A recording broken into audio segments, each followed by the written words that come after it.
দিনটা ছিল রোববার, আর সন্ধে মেলানোর পর আমি, শানসৃজা, ফুলমাসি আর আমার ছোট ভাই আমরা বেরিয়ে পড়েছিলাম জগন্নাথের মাসির বাড়ি যাওয়ার জন্য। তবে এবার যেহেতু আমরা ফেরার রোডটা পেয়েছি হাফলংয়ে, তাই জগন্নাথের মাসির বাড়িটাও আমরা দর্শন করে ফেললাম। একে একে সবাই অটোতে উঠে জগন্নাথের মাসির বাড়ি অর্থাৎ রাম ঠাকুরের মন্দিরে জগন্নাথের মাসির বাড়িটা আমরা গিয়ে দর্শন করব। তো তাই তার আগে ঢুকে দেখছি যে পুরো রথটা রেডি মোটামুটি কালকের জন্য, কারণ আগামীকালকেই তো ফেরার রোড থাকবে। তো রোববার দিন সন্ধ্যেবেলা আমরা চলে গেছি একটু রাম ঠাকুরের মন্দিরে বাইরে থেকেই মানে বোঝা যাচ্ছিলো এত চারিদিকে মানে হরিনাম কীর্তন হচ্ছে, খুব আনন্দ লাগছিল জানেন। আর দেখুন পুরো মন্দিরটা কত সুন্দর লাইটিং করে সাজিয়েছে, পুরো রথটাও কিন্তু কাল খুব সুন্দর করে সাজাবে, আপনাদেরকেও ঘুরে দেখাবো। তবে তার আগে একটু হরিনাম কীর্তনটা শুনে ফেলুন। কৃষ্ণ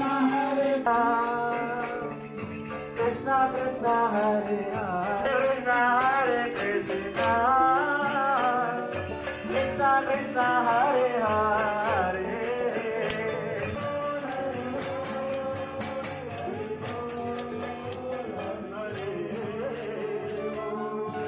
জগন্নাথ বলরাম সুভদ্রা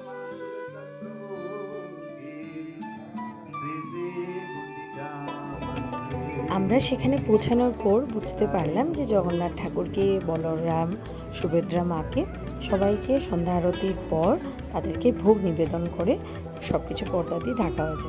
তো হরিনাম কীর্তনটাও শেষ হলো। এখন আস্তে আস্তে কিন্তু আমরা জগন্নাথের দর্শন করছি। বলরাম এবং সুভদ্রা তিনজনকেই কিন্তু আমরা দর্শন করে আমরা জয় জগন্নাথের জয়, জয় জগন্নাথের জয়, তাই তো সবাই মিলে একত্র হয়ে হরিনাম কীর্তন করলাম। তবে রাম ঠাকুরের মন্দিরে আমি অনেকবার এসেছি যদিও হাফলংয়ে, তবে রাম ঠাকুরের মন্দিরে না কখনো যাওয়া হয়নি। অ্যাকচুয়ালি ফিরা রথ বা রথের টাইমে কোনোবারই আমরা হাফলংয়ে থাকি না, এবার থাকার দরুন এই সুযোগটাও মিস করলাম না। আমাদের সাথে তোমাদেরকেও নিয়ে গেলাম রাম ঠাকুরের মন্দিরে।